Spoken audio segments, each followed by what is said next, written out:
Hi friends, welcome to అమ్మమ్మ kitchen. ఈరోజు మా అమ్మమ్మ చింతపండు చట్నీ చేస్తుంది. ఆ చట్నీ అంటే నాకు చాలా ఇష్టము. అది ఎలా చేస్తారో తెలుసుకుందాం. ఫస్ట్ ఇక్కడ ఉండేది మా అమ్మమ్మ. చెప్పమ్మమ్మ, ఏమేమి అనుకుంటున్నానమ్మా.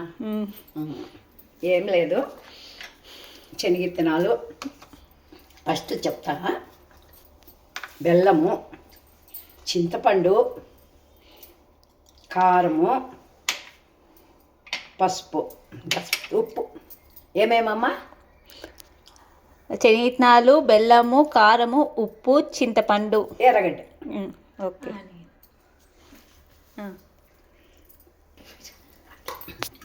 చేసే విధానం అమ్మ అన్నీ అప్పుడే చేసుకోవచ్చు, కానీ శనగిత్తనాలు లేకుంటే ఏంచి పెట్టుకున్నాలా. చింతపండు ముందే ఒక హాఫ్ అన్ అవర్ ముందరనే నానబెట్టుకున్నాలా. లేదు అంతకంటే కొంచెం లేట్ అయినా పర్వాలేదు. చింతపండు ఇంతే. దీనికి ఎర్రగడ్డ ఒకటి కట్ చేసుకున్నాలా. మొదలు పెడదామా? స్టార్ట్ చేయండి. చెట్టుకి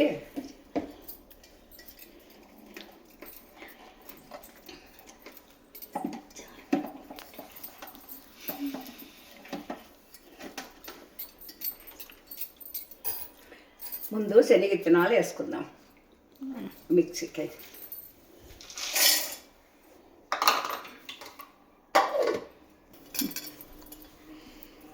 ఇట్లా పొడి చేసుకున్నాలమ్మా మిక్సీకి వేసి. దీంట్లో ఇప్పుడు అంత శనగిత్తనాలకు ఇంత కారపొడి. ఎన్ని స్పూన్లు వేసుకోవాలమ్మమ్మ కారం పొడి? కారపొడి 2 స్పూన్లు. ఓకే. సాల్ట్ 1 స్పూన్, కొంచెం ఎక్కువ. ఓకే. దీంట్లోకి 2 స్పూన్ల బెల్లం. ఓకే. ఇది కొంచెం ఆడించుకున్నాక చింతపండు వేస్తాము. పండు చూడమా, ఫస్ట్నే నానబెట్టుకున్నా చెప్పినాను, మళ్ళీ చెప్తా. ఎంత అది? అది మనం ఎంత చేసుకుంటే అంతమ్మా.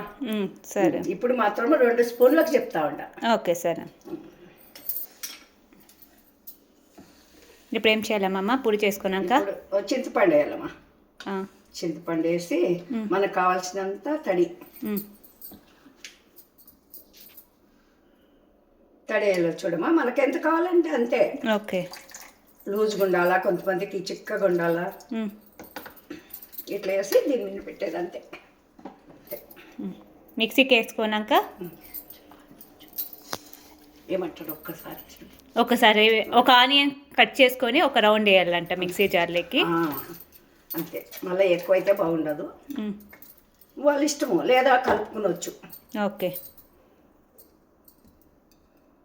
మేమేమో ఒక్కసారి ఈ చట్నీ ఏ దానికి యూజ్ చేసుకోవచ్చమ్మా? చపాతీకి, అన్నానికి, ఇదేమి దోశకు, ఏదైనా సరే అన్నిటికీ అది అవుతుందమ్మా. సరే, అయిపోయిందమ్మా? ఇదమ్మా అయిపోయింది. ఒక గిన్నెలోకి తీసుకొని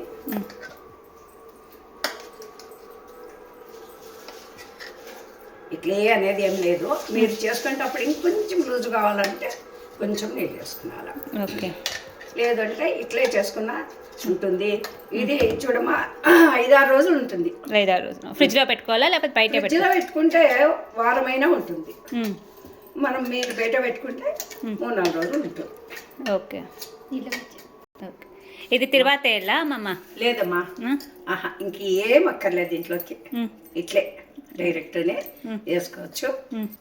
దోశ అయినా ఏమిట్లేకైనా కానీ అంతే. అంతే. దాంట్లోకి నూనె లేదు, తిరువాతలే ఏమీ లే. హాయ్ ఫ్రెండ్స్, మీకు నచ్చితే ఈ ఛానల్ని సబ్స్క్రైబ్ చేసుకోండి, లైక్ చేసుకొని మా అమ్మమ్మకి సపోర్ట్ చేయండి. Thank you.